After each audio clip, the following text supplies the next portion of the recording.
Okay,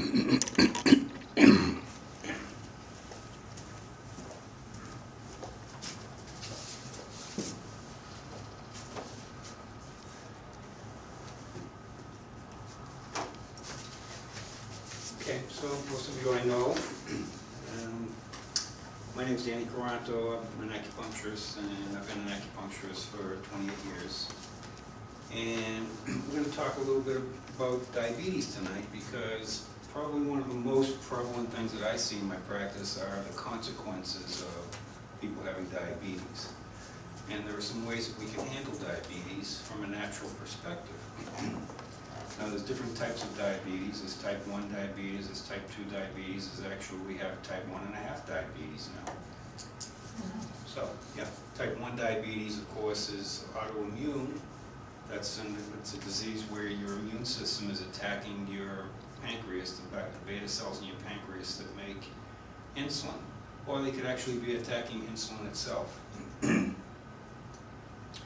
So that's going to be handled in a different way, certainly, than type 2 diabetes. Type 2 diabetes is mostly a lifestyle issue. Type 1.5 diabetes is mostly a lifestyle issue, but it also has some autoimmune components to it, too. And now we have another type of diabetes. And in some literature, we see Alzheimer's disease as a consequence of diabetes. The nickname for Alzheimer's is diabetes of the brain.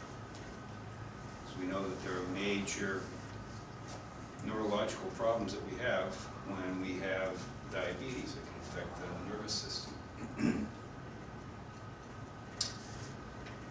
So let's talk a little bit about the progression of diabetes, because a lot of people that are diabetics, they actually start off as people with hypoglycemia. Hypoglycemia is actually people with low blood sugar, right? Doesn't seem like it makes any sense that you would be somebody with hypoglycemia and then convert yourself into somebody that has diabetes. Well, the progression that usually happens is that people with low blood sugar, well, generally they're going to be people that don't like to eat breakfast, or if they eat breakfast, they're going to eat some kind of a breakfast that's kind of a high-carb breakfast, something that's going to give them a big sugar boost. And so the sugar level go up. Now your pancreas has to kick in insulin, and the insulin knocks your sugar back down to fasting levels. Now you've got the hungry horrors, and you have to get your sugar built back up again, so you have something else that brings your sugar up, and the pancreas does the same thing. It kicks in insulin. Insulin knocks the sugar back down again to fasting levels. So after a while of this up and down situation, what happens is, and the way that insulin knocks down your sugar is insulin grabs your sugar and it brings it to your cells. Every cell in your body, your brain, your hair, your eyeballs, everything needs sugar in order to operate. And insulin is like the taxi cab that brings in sugar, glucose, to where it's supposed to get to. And then that insulin dumps off the sugar in the cells and kind of continues on its way. Well, if you've got insulin, sugar going up, and insulin grabbing the sugar, bringing it to the cells, insulin grabbing the sugar, bringing it to the cells, eventually the cells, your cells in your body, they say, you know, I got enough sugar here, I can't use any more. You're going to have to do something else with that sugar. So the little receptor sites on your cells, every cell in your body has an insulin receptor site, every cell. And so those insulin receptor sites, the ones that allow you to bring energy, bring sugar into your cell, they become resistant to the insulin. That's why they call it insulin resistance. Another name for insulin resistance is prediabetes, or metabolic syndrome, syndrome X. It's all names for the same thing. But that's what's happening. So let's look at the further progression of that. What ends up happening? Well, now you got this insulin molecules. The cells have shut down and become resistant to the insulin. And now your insulin and sugar molecule can't just float around in your blood. You have to do something with it. And it's very specific what will end up happening. What you'll do is insulin will take that sugar and it will store it like a spare tire, right around here. And you won't put it on here, you're not gonna put it on here, it'll be like a spare tire right around here. And a couple of things will happen that you'll notice if you're in that state. You'll either eat a meal and, you know, after a little while you start to get tired after the meal, or you'll finish your meal and you feel like you need to have something sweet after you have your meal. Those are two pretty solid signs of somebody that's in an insulin-resistant state. So why does that tiredness happen? Tiredness happens because if insulin takes that sugar and stores it like a spare tire around here, it takes a lot of energy to make that fat storing process. If you make 4 molecules of energy, you're going to use up 2 of those molecules of energy to store the fat. So if you eat a meal and you kind of find your nose in the mashed potatoes, Right. you get really tired after a meal, it could be a couple hours after the meal, then what you're doing is you're storing fat. You know, if you've exceeded your digestive capacity to be able to handle the meal that you just took in, and you're storing fat. You get tired after a meal, you're storing fat. Now that was a survival mechanism for us years ago, being able to store fat, because we were out there hunting and, you know, you didn't know whether you were going to be lucky and, you know, catch something and bring it home for dinner, or you were not. So you have to have a mechanism. We do have a mechanism. That's the fat storing mechanism. You know, if you're not going to eat someday because you didn't catch something, then you need to be able to have some kind of a resource mechanism to live off of your resources.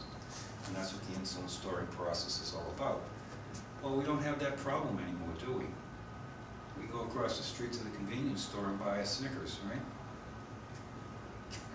or something a little bit more healthful. But the point is, we don't have to worry about where our next meal is coming from most of the time. But we're still having the same physiology as we used to have. So if you're just got to have something sweet after a meal, well, you haven't gotten the sugar into your cells, and so your brain isn't getting sugar. You're still craving sugar, even though you had some sweets and carbs during the course of your meal. It's not getting into the cells, and so your body says, give me more, give me more, give me more.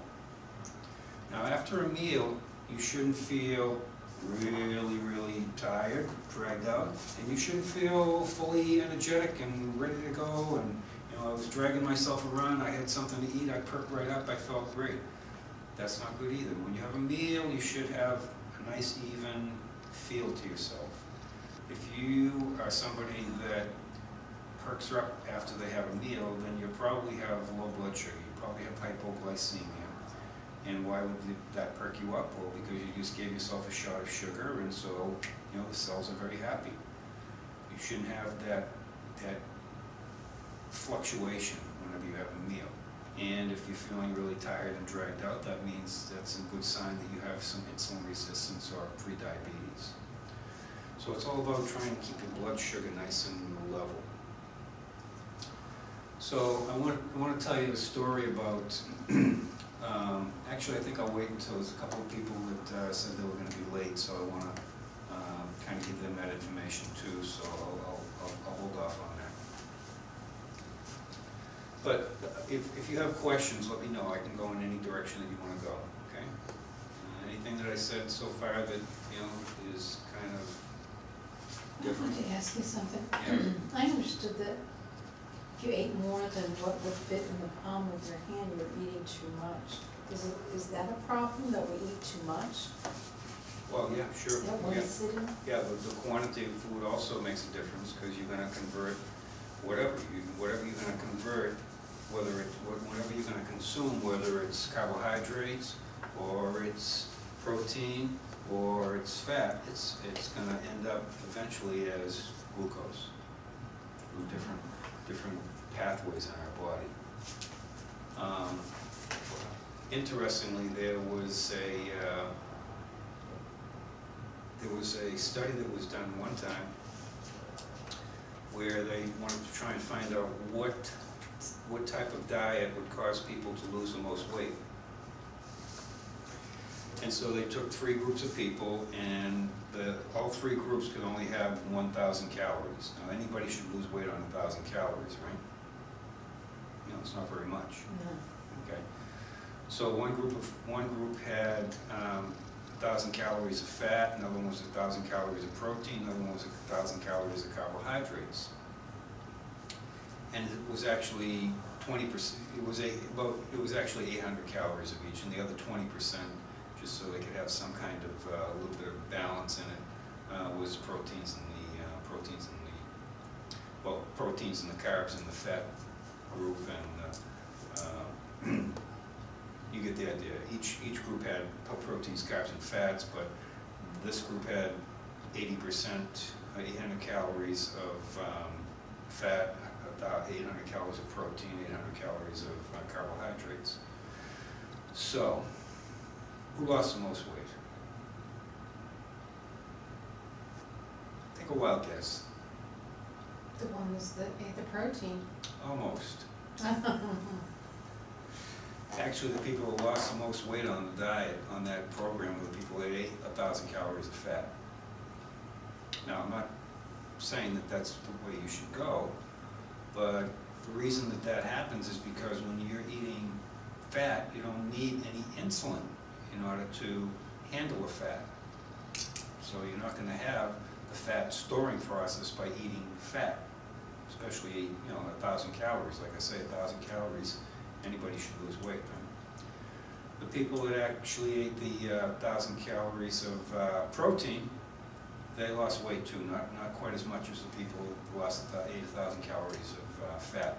The people that ate 1,000 calories of carbohydrates, they gained weight.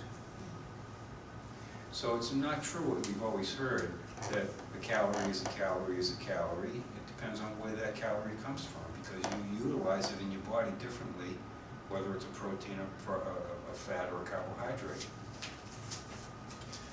Those are the people that come to see me and tell me the same thing all the time. Oh my God, I eat like a bird, and I exercise like a maniac, and I can't lose any weight.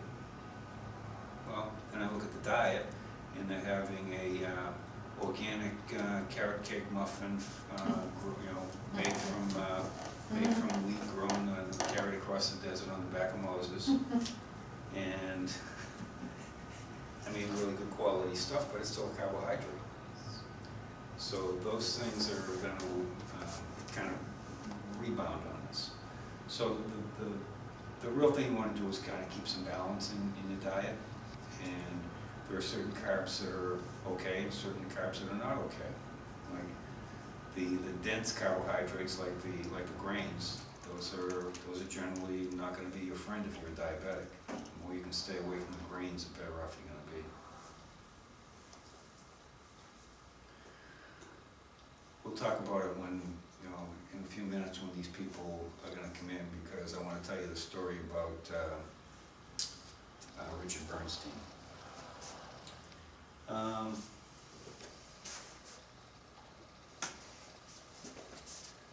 So this is a good, actually that's a pretty good question to ask, isn't it? Oh, I've been clicking this thing on? Okay, preventing type 2 diabetes, okay. So that's really a pretty good question to ask, isn't it? Because a lot of times, we don't feel like we have symptoms, we feel like we're really healthy. And being healthy is really what? It's being able to have mental clarity, emotional stability, and freedom from physical problems, right? That's really what it is. If you wake up and you feel, not really energetic, and you don't have any aches and pains, but you got to kind of take a little while to get going. There's a little bit of mental fogginess, but it's not debilitating for you. A lot of people just kind of pass those things off and say, yeah, I'm pretty healthy. Well, it's really a good question to ask. Are you really healthy, or are you just not sick?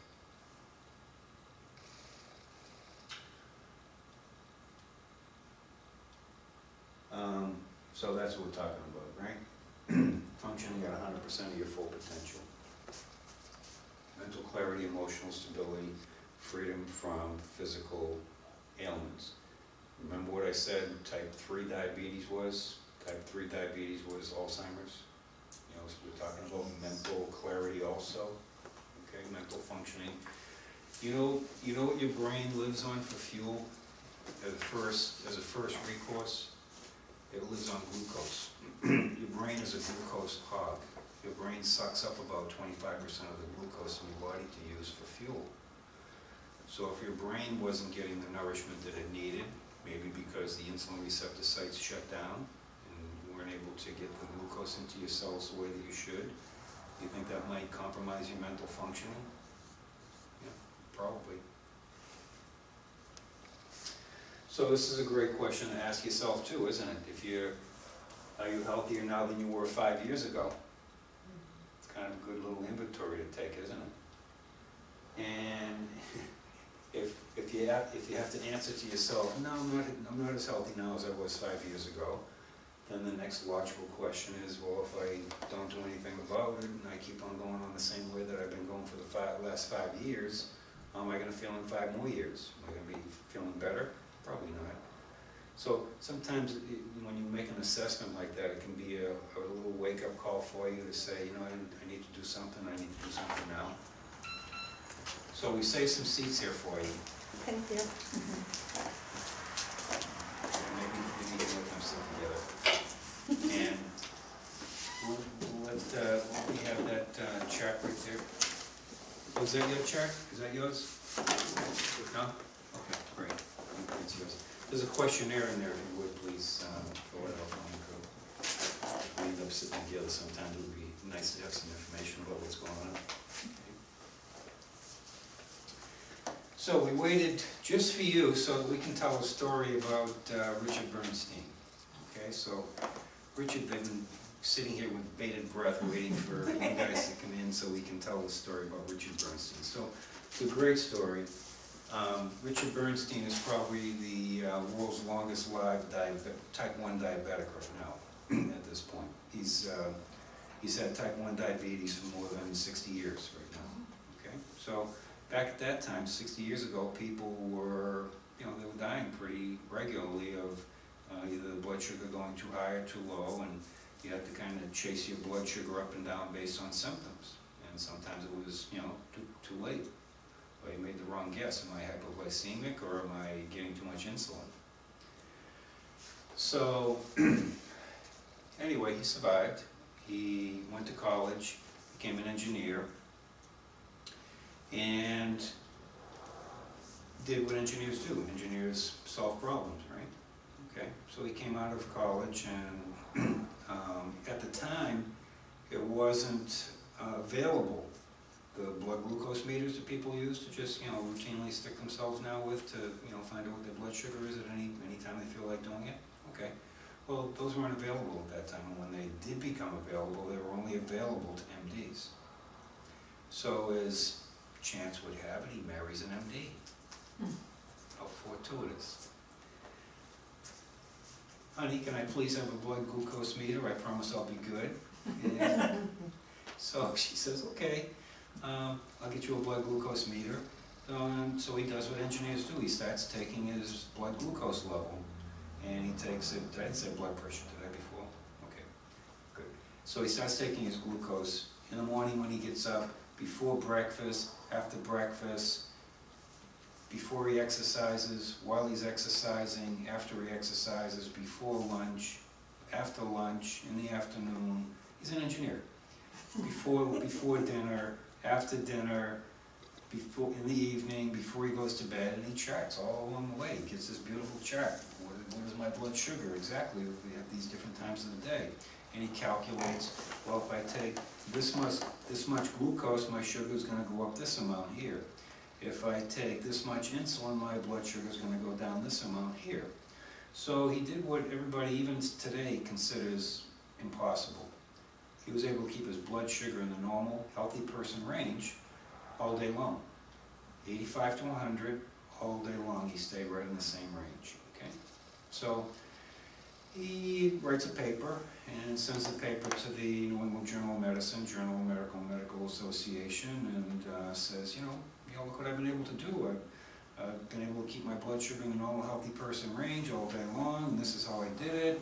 please, just take the information and just put it in the journal, and it's gonna really help a lot of people. So they sent him back a letter and just saying, you know, thank you very much, but you know, you're a freaking engineer. We're not gonna put your paper in the New England Medical Journal, Journal of American Medical Association. Get real.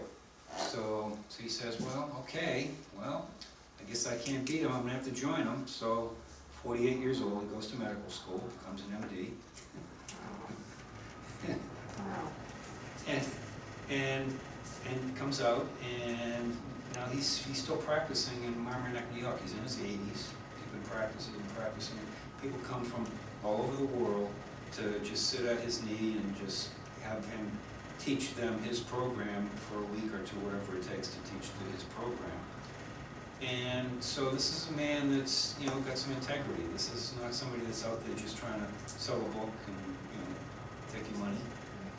This is a man that's been through it and can really teach you. So I'm going to write down the title of his book, because if you have a problem with blood sugar, you want to leave here today. If you don't get anything else out of this lecture today, get on Books A Million and buy the book, okay? Because the information in there, if you really have a problem with diabetes, the information in there will save your life.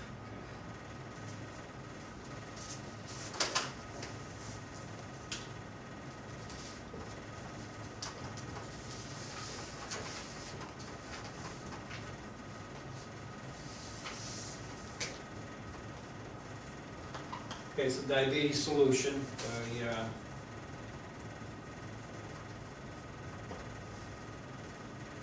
Richard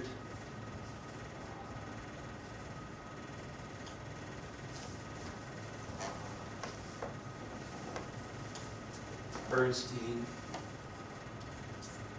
I know it's Bernstein. But that's the way he pronounces it.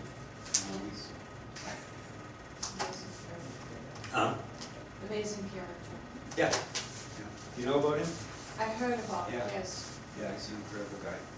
So, you know, it's really worthwhile. I'm gonna put my little. Okay.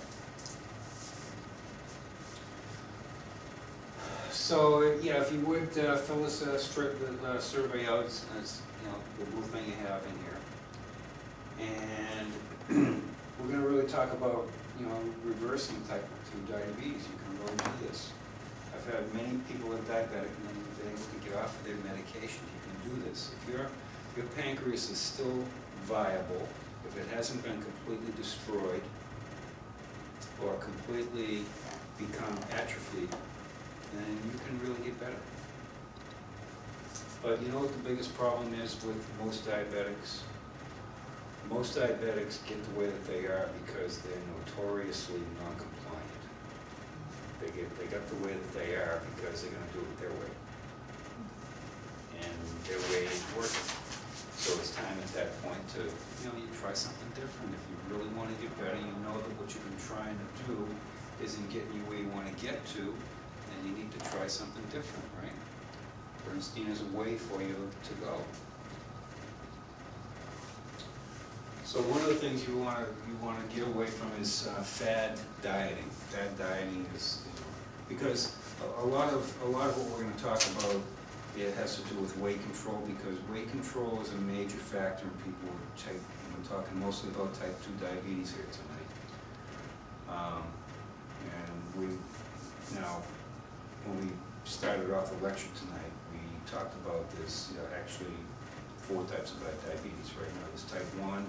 Type 1.5, type 2, and type 3 is Alzheimer's.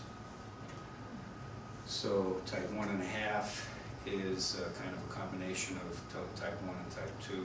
So there's an autoimmune component, but there's also a lifestyle component. Naturally, you know, type 2 is mostly lifestyle, and type 1 is an autoimmune condition. So the autoimmune condition one, you have to come to the autoimmune workshop to find out what to do with that one. Actually, if you can't come to, because I just did it 2 weeks ago, it's not going to happen for another 2 months anyway. It's on my website. Yeah, so you can go on my website and you can watch the autoimmune workshop. Yeah. Question? Yeah, you said type 1, and that type 2 are Alzheimer's. Yeah, Alzheimer's, you know, people are, there's literature out there now calling Alzheimer's diabetes of the brain. So some people call it type 3 diabetes. Diabetes of the brain. Diabetes of the brain. Yeah, it's really, you know, actually it was quite some time ago. I had somebody that was coming to see me, actually his wife brought him in to see me because he was having Alzheimer's symptoms and wanted to see if there was anything that I could do. And so it was consult. I was just sitting with them talking. I just met them, and so I gave them my take on Alzheimer's. That we know that there's a major sugar component that's going on with people that have Alzheimer's.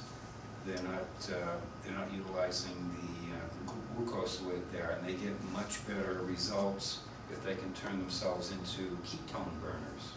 In other words, your brain can burn ketones or it can burn glucose. And there's a lot of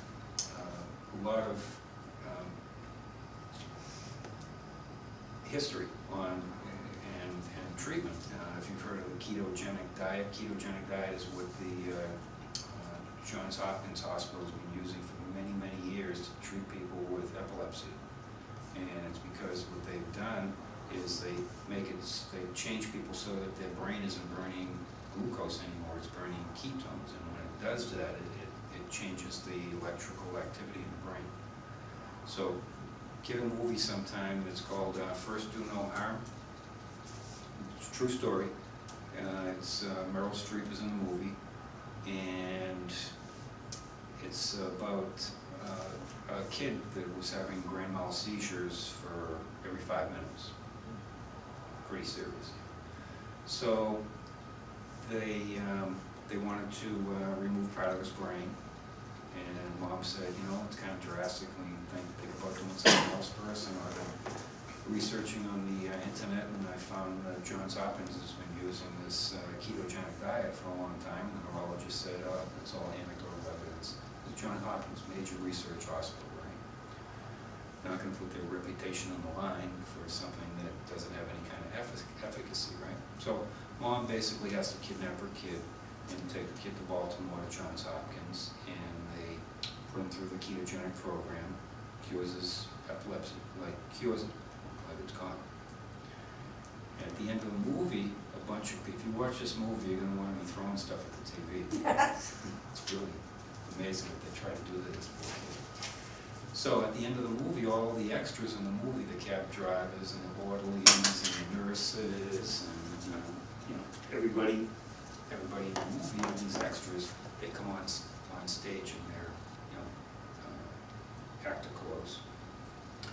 I was one of those people that had grand mal seizures for years, and I went on the ketogenic diet, and all my seizures went away, and one after another, they just kept coming on and telling their stories.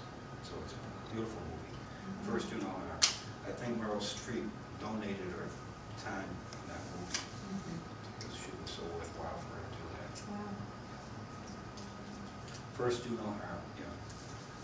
So the point is that something like that is going to change brain chemistry. And there's recent research showing that if people can change themselves over from being glucose burners, it can really make a major difference in their Alzheimer's symptoms, because your brain is going to be using a different source of fuel. Now, if you have insulin resistance, the cells, we talked about insulin resistance, the cells have shut down. You're not going to be able to get insulin, you're not going to be able to get sugar into your cells if you're insulin resistant. And if your brain, which sucks up 25% of the glucose in your body, isn't able to get glucose into the brain, you think it might have some neurological symptoms. Probably. But you said this ketogenic diet. I'm not saying you should go there. It's pretty strict. It's pretty intense. It's like Atkins diet on steroids. Very, you know, you're not eating much protein. You're eating mostly fat. Fat? Yeah. Yeah, you eat fat.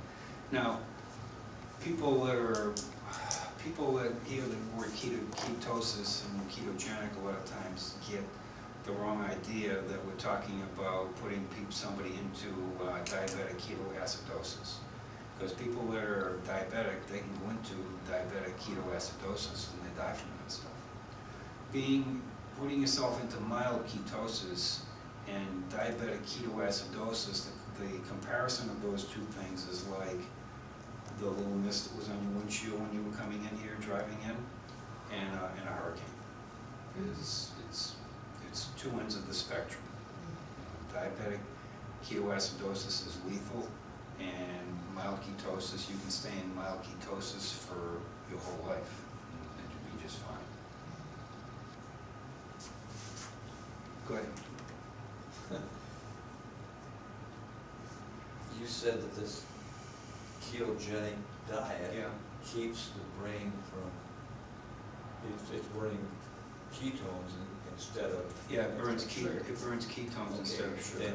Then you also said that if you're insulin resistant, Yeah, if your brain isn't getting enough sugar, right. and you're trying, but on the other hand, you're saying that you're trying to keep the brain from taking in sugar. So Yeah. I'm assuming that that's both ends of the spectrum. Not really, because if you're in insulin resistance, you're in that insulin resistant state because you've been eating too many sweets, carbs, starches, rices, pastas, bread, cereals, grains, and that's going to keep your sugar. It's going to jack up your sugar, and it's also going to jack up your insulin level, which is going to make you have insulin resistance. You're not going to get that sugar that's in your blood to where it's supposed to get to. If you cut back on all the sugars and your body doesn't have anything to burn except the ketones, it'll take the ketones very happily. But as long as the sugar is elevated in your blood, that's not going to happen. You won't be able to convert yourself over to a ketone burner while you're eating a whole bunch of carbohydrates. And the amount of fuel that you're able to store. You know, people when they run these Ironman races, you know, there's no way you're going to be. I've run many marathons myself, and I can tell you, after 17 miles, you've hit the wall. And at the end, you know, for the last 8 miles, 9 miles, you're running the race pretty much on low power. Because physiologically, at about 17 miles, when I say hit the wall, you've used up your resources of glucose in your body. You've got about, you know, a couple thousand calories you can store in the muscles and the tissues. And as you keep on running, you use up that for fuel. Well, you've got 30,000 calories of fat that you're able to access if you've converted yourself over to being a ketone burner. And those people that run those you know, unbelievable races, which are not really the healthiest things for you to do. Right. Marathons are not the healthiest things for you to do. But if you can convert yourself over to be a ketone burner, then you have access to 30,000 calories that you can use for fuel. But it takes, you know, in order to get to that state, it takes you about 3 weeks to be able to convert yourself over to somebody that burns more ketones. Yeah. Go ahead. I'm very new to this idea, and it really sounds fascinating. But what kind of foods, or what would one find ketone? It mostly, okay, I'm not trying to tell you to be a ketone, you know, I want to go into the ketogenic diet. If you would just stay away from things that are overloading your system with too many carbohydrates, you get a lot of benefit from it. If you're going to be a ketone, if you want to turn yourself into somebody that's on a ketogenic diet from the Johns Hopkins Hospital, you're going to be eating bacon and cream, and you're going to be eating really a lot of fatty type things. Isn't that bad for your heart though? Oh, you missed a cholesterol lecture, huh? Haven't been doing yet. Let's see, is that coming up I sometime? thought so. It's next week. Oh, that's August 5th. Let's talk about your heart. Yes, All right. so it's next week. Yeah. Okay, great. Really, we'll dispel so many myths on that one. And the Yes, stuff that I'm yes. talking about is not just, you know, stuff off the top of my head. You know, whatever I'm saying, you can go on to PubMed.com and look up anything that I'm saying on there. PubMed.com.